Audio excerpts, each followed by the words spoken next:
All right, so have you ever felt like everybody's kind of promising this like secret to wealth, but then it always comes down to just like grinding yourself into the ground? Yeah. Today we're diving into Naval Ravikant's Almanack, but uh, our mission here isn't to like copy Naval. It's about taking those principles, the real meat and potatoes of what he's talking about, and see how you can use it. Yeah. We're talking about wealth building, obviously, but Mhm. like more importantly, how Naval thinks about it differently than maybe a lot of those other voices out there. Absolutely. And I think what's interesting is he doesn't even really start with money. Right. He talks about wealth. Right. And the distinction there is massive. Huge. Yeah. Thinking about assets that are working for you. So like, Yeah. I don't know, owning a fleet of those like delivery robots that are popping up everywhere. Right. Like that's wealth. That's not just a paycheck. Right. So not word till you drop, but own the thing that works while you sleep Exactly. or while you chill, I should say. Yeah. Which is a bit of a shift, isn't it? It is a shift. Yeah. And he even uses this example of owning like rental properties Right. versus having like a high paying job. Right, because you could have a high-paying job, and if you get hit by a bus tomorrow, Yeah. the income stops. Right. But that rental income, that's money that's flowing in, whether or not you're on vacation. Right. It's the asset itself creating the value, Exactly. not you directly. Yes. Make your money work as hard as you used to. I like that. Now, here's where it gets interesting for me because, he's big on this idea of ethical wealth creation. Right. And I'll be honest, like usually when I hear wealth building, I'm like, somebody's losing out somewhere. We're right. Like it's a zero-sum game. Right. But Nabal doesn't see it that way. No. And he has this idea that, like, the most ethical wealth you can create comes from building things that society doesn't even know it needs yet. Wow. And that takes a special kind of knowledge. Okay. And it's going to be something that's unique to you. So it's not just about following trends. No. It's about tapping into something like deeper. Yeah. But how do we even figure out what that is for ourselves?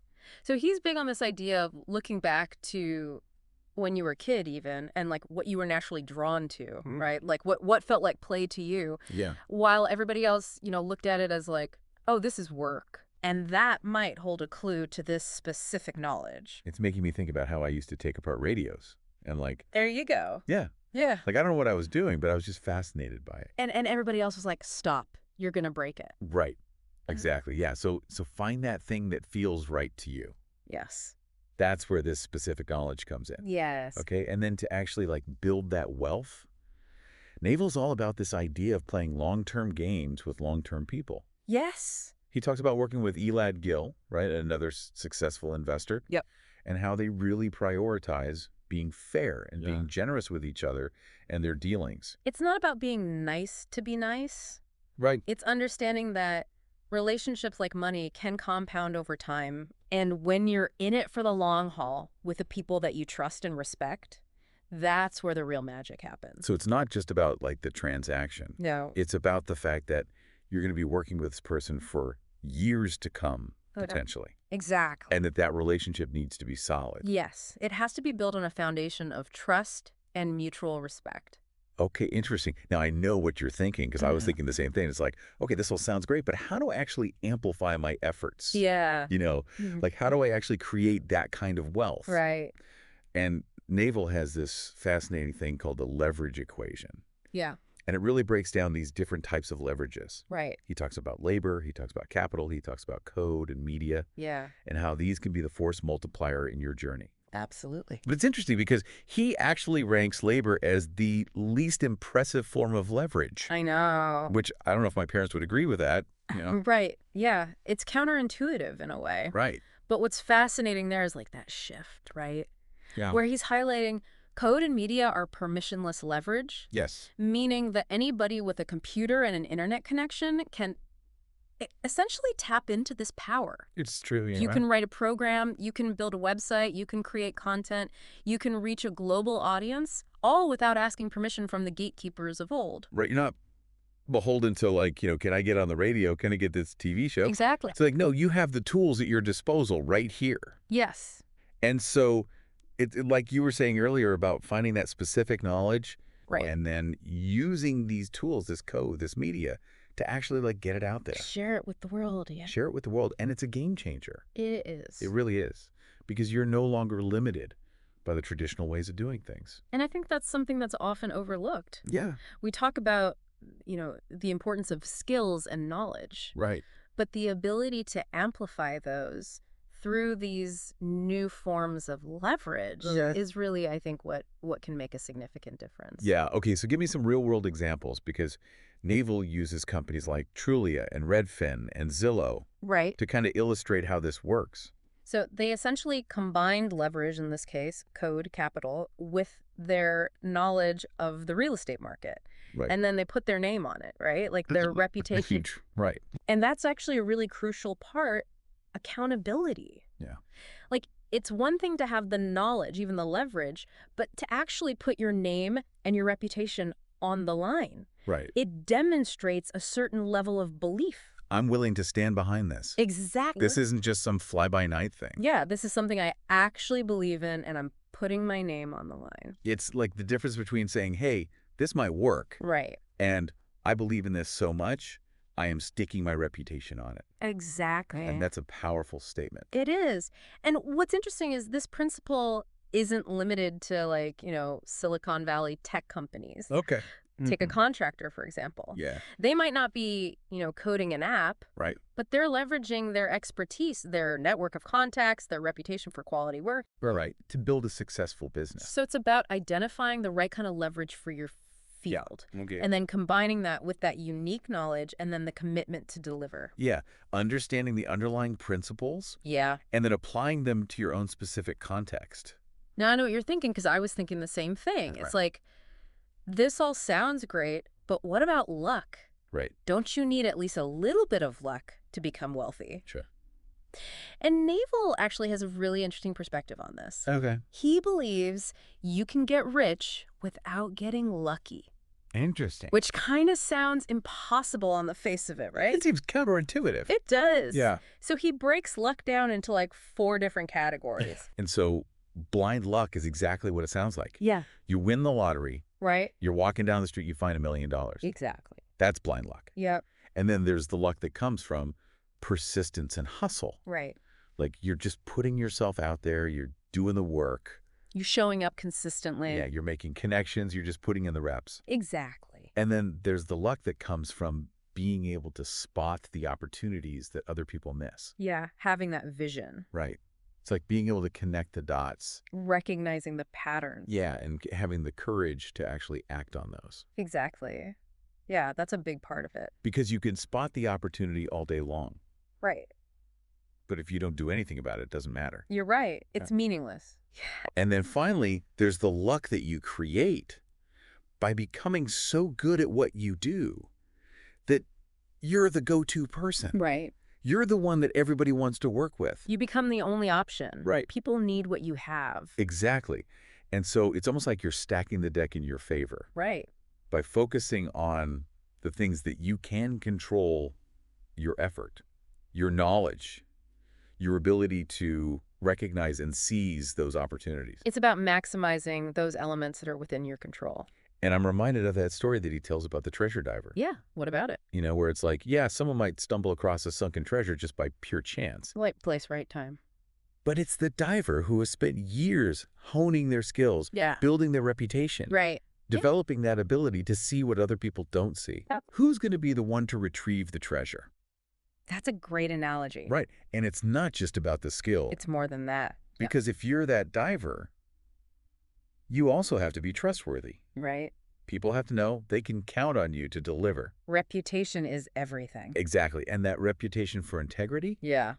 That's something that compounds over time, just like capital. Absolutely. The more you demonstrate that you're playing the long game, the more opportunities will come your way. Because people want to work with people that they trust. Of course, nobody wants to do business with someone they can't rely on. And nobody wants to invest in somebody that they think is shady. Exactly. Trust is paramount. It really is. Yeah. Yeah. You know, it's funny. We talk about building wealth, and it's easy to get caught up in like the numbers game, right? Like, how much are you making? What's your net worth? Right. But Naval doesn't stop there. He doesn't. He dives headfirst into this idea of happiness. Yeah.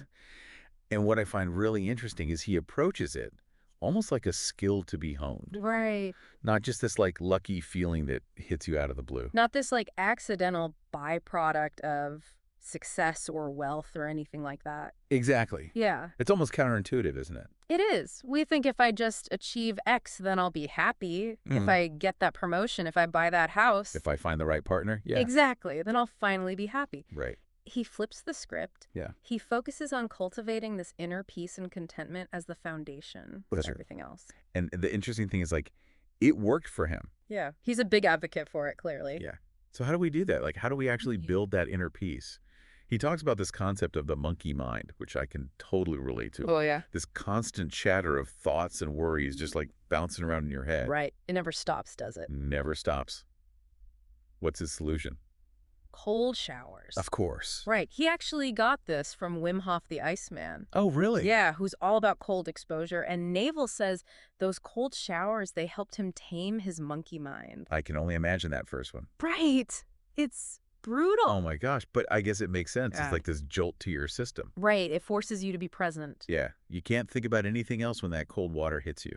Exactly. It's Yeah. like a hard reset for your brain. But there's more to it than just cold showers, right? Oh, absolutely. That's just one tool. Okay. It's about recognizing that often our minds are the source of our own unhappiness. Oh, that's so true. We get caught in this cycle of wanting, always chasing that next thing. The new car, the promotion, the bigger house. Exactly. Yeah. Thinking that's what will make me happy. Right. And we've all been there, haven't we? Oh, yeah. Always striving, always reaching for something just out of grasp. It's the human condition, right? It really is. Yeah, But I wonder if part of what Naval is saying is like, we already have everything we need we do. to be happy. It's about shifting our perspective. 100%. It's about gratitude. It's about appreciation for what we already have. Okay, so how do we actually make that shift? Well, he gives this really simple but powerful framework Oh. for dealing with anything that's causing you stress or unhappiness. All right, I'm listening. 3 options. Yeah. Change it, accept it, or leave it. Okay. And he makes a point of saying wishing is the worst option Because, because it keeps you stuck. oh, it's inaction. Exactly. It's Yeah. just dissatisfaction without action. It's like, woe is me, but I'm not going to do anything about it. Exactly. And that gets you nowhere. That really resonates with me because it's so easy to get caught up in like, oh, I wish things were different. Right. But that doesn't change anything. It's just a mental drain. It really is. And it reminds me of something else he said that just like really stuck with me. What's that? Easy choices, hard life. Hard choices, easy life. Oh, I like that. Right. That's so true. And so often it's like the easy choice in the moment leads to more difficulty down the road. 100%, whether we're talking about our health, our relationships, our careers, Yeah, those short-term choices have long-term consequences. they do. And sometimes, yeah, choosing that more challenging path up front Yeah. leads to greater ease and fulfillment in the long run. So as we kind of wrap up our deep dive into Naval's Almanac, Mhm. it seems like the overarching theme here is that building wealth and cultivating happiness, Right. it's not about shortcuts.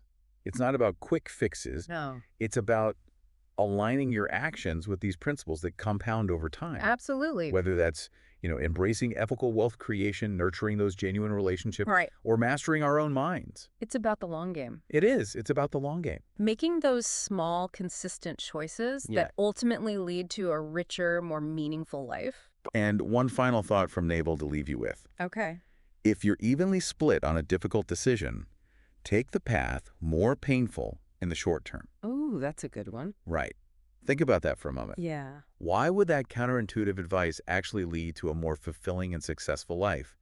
We encourage you to explore that question, see how it applies to your own journey, and until next time, happy hustling. And happy reflecting.